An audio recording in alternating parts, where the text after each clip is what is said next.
What is going on, guys? So today I'm going to cover probably the biggest thing that you guys need to worry about when you get to basic training. Something that people don't really talk about that much. People are like myself, are always talking about the PT and getting ready for the PT and worrying about drill sergeants. I got to worry about the drill sergeant. I got to worry about all this other stuff. I got to know my drill and ceremony. I got to know how to pass the red face test. But all that stuff really doesn't matter, and it really doesn't get as many people recycled as what I'm going to talk about in this video.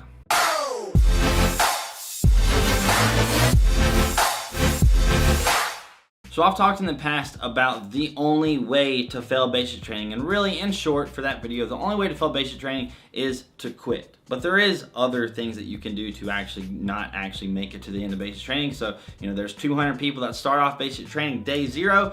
There's not going to be 200 people that actually graduate on graduation day. That's just not going to happen. There's going to be all the various kinds of things that get people kicked out. And the biggest thing by far is medical issues, whether that's your literal health medical issues. Maybe you didn't disclose something with your recruiter. Maybe you didn't disclose something that time you went through MEPS, and then you go through and you're having all kinds of issues, or you have some kind of injury when you're at basic training, because injuries are going to be very prevalent. It's not like you're guaranteed going to get injured severely, but you're probably going to have, number one, you're probably going to get blisters and stuff on your feet.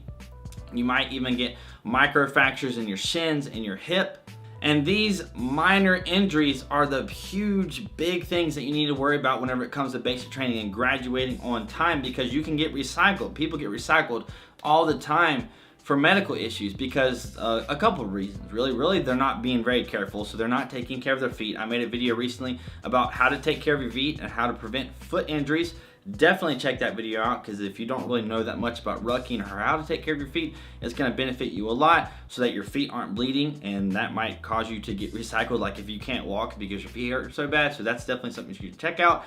But there's other types of things. Let's say you're just not really paying attention when you're walking and you're doing a ruck march in formation, and you're kind of just, lollygagging, looking around or whatever, and you're not actually looking where you're stepping. A lot of people will end up rolling their ankles and hurting their knee or falling somehow and injuring themselves because they're not just simply paying attention to where you're walking. Because a lot of times you're gonna be doing these ruck marches at 4 or 5 in the morning. It's gonna be dark, so you're not gonna be able to see very well. So you need to make sure you're paying attention to where you're walking. There's gonna be some other things you're gonna be doing, but the big thing is you wanna do your best to try to be aware of your surroundings and the situation that you're in so that you do not get injured, right? So that you do not get injured. And then the next thing that gets people recycled, the next thing that gets people sent home is sick call. I've talked about sick call in the past. It's basically kind of like going to the doctor, right? It's kind of like going to the doctor. You wake up in the morning, you go to the doctor. Made a video on it. If you want to know more, check out that video. But basically what happens is a lot of people that go to basic training, they have a very minor injury that honestly they could push past. They could kind of tough it out. I'm not recommending you tough out a broken kneecap or something kind of, you're gonna have to assess yourself and whether or not you can actually push forward. But a lot of times people are gonna go to sick call with a very minor injury, and then they're gonna get on a profile. And then they get on this profile and they miss some training. They miss a week, they miss 2 weeks of training. They get on a no rucking profile or something like that. They get on some kind of profile that causes them to not be able to train. And because of that, they miss critical training, and they may not be able to make up that training because, you can miss some kind of training and you'll get to make it up and still stay with the same cycle of soldiers. But a lot of times, or sometimes really, that might not happen. You might miss too many things. You might not be able to make it all up. They might not be able to waive all of those things that you missed, and then you're going to end up getting recycled, which means you're going to have to go through parts of basic training all over again. How much you get recycled will vary. Obviously, it will vary depending on the company that you're with, and if the other companies that have been going through basic training with you, how much training have you missed. All that is a variable. So you could just get recycled a couple weeks. You could get recycled a month or something and have to extend your basic training time that much. So that's something you really don't want to do. You do not, I'm telling you guys, you do not want to go to sick call with a very minor injury that you could push past, and then you're just going to get a profile or something and you're going to miss some training. That's something you got to look out for. That's something you got to really look at yourself. And I'm not telling you guys to ignore injuries, right? I'm not telling you to ignore them.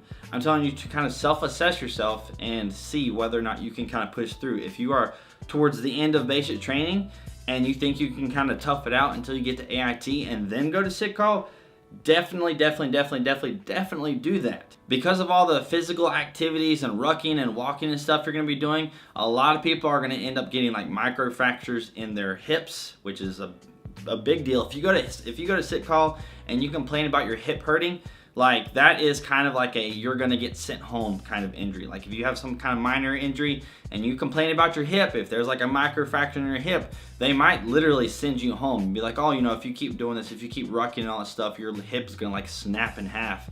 And that is something that's huge. So hip injuries is a very big thing whenever it comes to basic training and getting people recycled and getting sent home. Quick little story. We were in blue phase, my basic training, and there was this one guy who was complaining about his hip, and I was telling him, I told him, I was like, you know, I asked him, I was like, is it really that bad? Like, can you push through? And he was saying, yeah, I can push through, but you know, I kind of want to go to sit call. And I'm like, don't go to sit call. That's not good to complain about your hip injuries. I'm telling you guys, it's not good to complain about your hip injuries. We were out there during the final FTX. He ends up going to sit call, tells the sit call doctor whatever, complains about his hip. Literally that day, he comes back to the FTX and packs up all his stuff, and he is sent home for 6 months. Then he has to come back to basic training and start the entire thing all over. So hip injuries, if you can kind of push it out, if you can kind of tough it out, definitely do that. But obviously, again, know yourself, assess yourself. Don't try to be Mr. Tough Guy. But if it's something very minor that you know that you can kind of push through, if it's not that big of a deal, definitely do that, because again, you want to get to at least AIT. It's a lot easier, a lot better to get recycled at AIT than it is to get recycled at basic training. So the moral of today's video is make sure you actually watch out for your surroundings and everything so that you do not get injured, and try to, you know, use your brain, use your noggin whenever it comes to sit call. Assess yourself. If you don't have to go, don't go. If you have to go, go. But just know that if you do go to sit call, that could end up putting you on a profile, that might end up making you miss some training, that might end up getting you recycled and or sent home for a certain period of time, and then you would have to come back